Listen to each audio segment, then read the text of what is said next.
There was a book that I found that was the catalyst.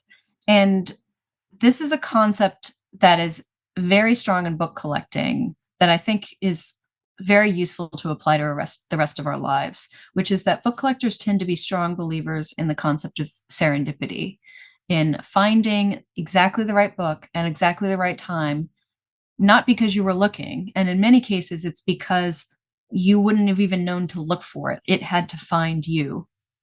And what your job is to be open and curious enough to recognize it when you see it. So it's sort of an anti-algorithmic approach. It is stubbornly analog of being open to discovery and being listening to your environment. I start the book with a Sherlock Holmes quote that's "You see, but you do not observe." Right? That distinction is what I'm referring to. There is that book collecting encourages you to observe, not just to see. And in this case, I was in my capacity as a rare book dealer, as a professional. I was visiting the house of a collector, and I was looking at books that she had that I was considering buying. And she had an entire shelf of these books that were all from a series from the about 1890s or so to early 1900s. And they had these sort of emerald green cloth bindings, this dark, rich green, and then they had elaborate gilt stamp designs on them. I didn't even need to look at the titles. I didn't care what the books were. I bought the entire shelf for the covers. I bought them for the covers. And I did that because I knew I could sell them, as these objects, as these artifacts. This was a series called the Cranford series, and it's named that after the first book in the series by Elizabeth Gaskell. It was a very popular reprint series. And so there are people who collect that series. So I knew already. I didn't need to personally like any of these. I knew people liked them. I understood why they liked them. Of course, I want them. And then I was sitting down with one of these books. As a rare book dealer, you have buying and selling. A lot of people understand that. But in between that, we have a step called cataloging. And cataloging is where we are looking at this book and we're writing a record of this particular copy, right? Not only things like, is it a first edition, but also, this book has an ownership inscription from 1890. This book has a bump to the head of the spine. We are treating it like a historical artifact. We are creating a documentation of that copy that then also goes along with the book when we sell it. So I sat down to create a catalog description for one of those books, and it was this book called Evelina by Frances Burney.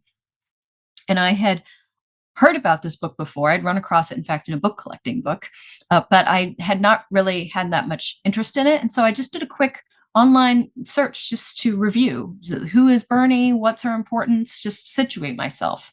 And looking at it that way, I quickly learned that Frances Burney was one of Jane Austen's favorite authors, and that the phrase Pride and Prejudice, Austen almost certainly took from Burney's second book, Cecilia.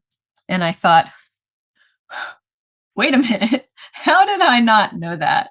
I love Jane Austen. I have read and reread her books over and over again.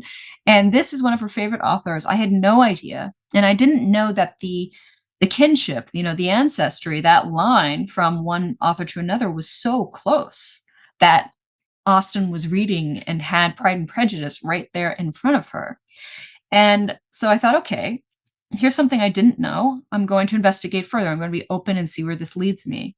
And I kept on playing around with sources. I have a lot of reference books here. And so I had the reference books for it. I just hadn't looked before. I saw them, I just did not observe them. So I dig a little bit deeper, and I'm learning about Austen's reading habits. And I quickly learn that all of the men that she liked, Samuel Johnson, Samuel Richardson, Milton, Shakespeare, Cooper, I had read all of them. And then all of the women that she liked, Frances Burney, Anne Radcliffe, Charlotte Lennox, Maria Edgeworth, I had read none of them, like not a single one. And most of them I hadn't even heard of. And that extremity was so stark. I thought, how could I have missed literally all the women and none of the men? That was, to me, it felt like I had done it intentionally. And I felt, but I didn't do it intentionally. I didn't do it consciously. And so then I said, okay, well, what's going on here? The feminist recovery movement that we see happening in scholarly circles that starts about in the 1970s investigates that very question. And they call this period the Great Forgetting, where there's this incredibly rich period of novel writing done mostly by women, where they're the ones pushing the boundaries. They're the most popular and acclaimed novelists. And that period tends to just get skipped over or undervalued in a lot of critical narratives. And so I had this moment where I thought, okay, I understand what's happening here. There's the great forgetting, there's the gap. That's how I fell into this gap. But we don't read books any longer when they're not any good, right? So maybe they're just not any good. Right? Maybe that's the answer is we don't read Evelina and we read Pride and Prejudice because Pride and Prejudice is better. But then I thought, does Jane Austen really have such terrible taste? Jane Austen? Like this is one of her favorite books? And so I thought, you know what, maybe I should just give it a try. And then I read Evelina and I read a number of these other books that Austen loved, and I enjoyed them too. So the question became, are these books any good? That's where it started. Are these books any good? And then the question changed to, well, if they are good, why don't we read them anymore? And from there, what did you uncover? Well, from there, that's where the book collecting side really came in because Jane Austen's bookshelf is simultaneously something of a reader memoir and also an intro to book collecting, because it wasn't just reading the texts themselves and reading biographies and modern scholarship about these women. That was a huge part of it. But simultaneously, when I was trying to answer that second question of what happened to them, why don't we read them anymore, that I answered mostly through book collecting. And Evelina is a good example of this. I've collected, I don't know, I have like a dozen different editions of Evelina over centuries. And you can see, depending on when and where it was published, you get a sense of what publishers thought their key audience was. There were 13 different editions of Evelina published in the 18th century alone, and it was translated into French, into German, I think even into Russian. It was translated into Russian in the 18th century. That's how big it was. And then I have editions from later on in the 19th century where there's a Tauchnitz edition. So Tauchnitz was a continental European publisher that would put out classics for English people abroad so that they could have their sort of comfort reads of English classics when they're in Europe. And Burney was part of that, next to people like Charles Dickens. And then you get a little bit later and you see editions of Burney coming out that are with this sort of heavy neoclassical aesthetic to the book branding. And you realize that by the end of the 19th century, in the Victorian era, they're looking back at Frances Burney and saying, that's the bygone Georgian era. That is a different time. And Frances Burney is a representative to us of that bygone time, right? So every single book production says something about how Frances Burney's books were received in every generation. What I like to say about book collecting is that a reader is interested in the story in the text, in the book, right? The story in the book. A book collector is interested in the story of the book. And so if you collect different versions of the same book, you can see over time how people were positioning it. I took my cue from Austen because, yes, there are many books that could be part of this and many ways to approach it. So my first decision was, I'm going to say Austen has to have explicitly mentioned the book somewhere in either her novels or her letters. So that was a solid parameter, especially because we don't have that much fiction writing by Austen, and a lot of her letters were destroyed. So we do have a decent amount of letters, but not nearly as many as existed. Her sister Cassandra famously destroyed them. And that gave me some sense of, well, if she doesn't mention this particular author, I'm not going to include them. But also, she has this passage in her novel Northanger Abbey. Northanger Abbey has a lot of extended descriptions of the power and beauty of novel reading, of how much enjoyment we get from novel reading. And there's this one particular passage about 20 pages in, quite early, where out of nowhere, Austen breaks form. She's not the sort of neutral third-person narrator. She's not speaking from the perspective of her heroine. It has nothing to do with the plot or the narration. Austen just takes a moment and gets on a soapbox and says, I don't understand why we act ashamed to read novels. Novels have some of the greatest diffusions of the human mind. This is some of the greatest work that we are producing as artists. So why would that be an embarrassment? And to prove that, she then names a few novels as examples. She names 2 novels by Frances Burney, Cecilia and Camilla, and she names a novel by Maria Edgeworth called Belinda. Maria Edgeworth was the author who was working during the time period when Austen was trying to get published. Austen was essentially trying to get published in the early 19th century, and her first book comes out in 1811.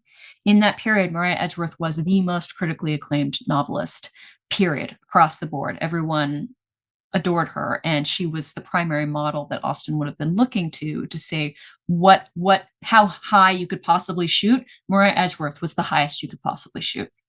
So that provided my bookends, Burney to Maria Edgeworth.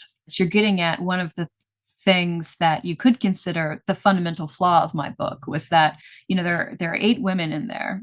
And I essentially made this the most labor-intensive book that you could have, because instead of just having to go deep on one author for a single book, I decided I needed to go deep on 8 different authors, and it was like so much more work. But what I decided to do is, because I wanted to position this book as a type of project that anyone could do. Right. I was a reader. I hadn't read these books. I'm going to position it as, well, what happens if you're a reader who says, oh, maybe I do want to read my favorite author's favorite author? What then?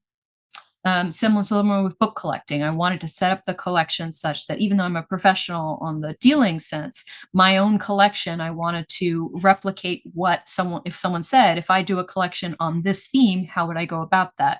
And so I start the framework very early and explicitly as a highly subjective personal journey, essentially. And what that means is that every woman does get a biographical sketch. I want you to know who she was. I want you to know what her accomplishments were. And I want you to know what her connection to Austen was. But from there, what stories I focus on, which themes I decide to pull out, I chose very consciously to structure that around my own biases about what appealed to me about them. And so I say that pretty frequently. I say, Charlotte Lennox had a lot of different things going for her, but what really appealed to me about her was her boldness and her wit. And so I'm going to be focusing in this chapter about the different ways that she shows that in her career. I mentioned that this was a very stupid project in terms of its conception and the amount of work involved in it, but I did take quite a bit of time to do it. So I first conceived it in 2019, and it's published in 2025. So it was the work of many years, but it also was work that I was happy to do. It didn't ever really feel like a task that was imposed upon me. And that was a big part of conceiving of a book. I didn't want to spend years of my life focused on something that I was, that I wanted the end goal of it, but I didn't enjoy the process itself. A big theme of Jane Austen's bookshelf is that I believe that the process itself is the point.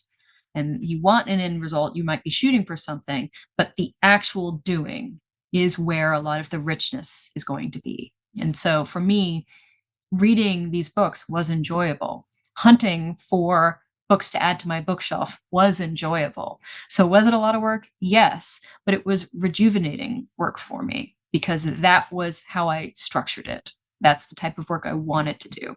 So yes, I, would spend a normal work week, in my shop, and then it did not feel exhausting or draining to work on this on the weekend. I first sold it on proposal, so I only had 2 of the chapters initially done at that point. And then every woman had their own chapter that I first sort of deep dived and spent time just with them, read their works, read biographies, modern scholarship relating to them, kind of took it all in, processed, and then wrote that chapter. And then, as you would imagine, what that means, though, is that can create a very fragmented narrative. And so then there were a number of drafts after that were about creating cohesion and building a larger arc and a larger narrative through those individual chapters.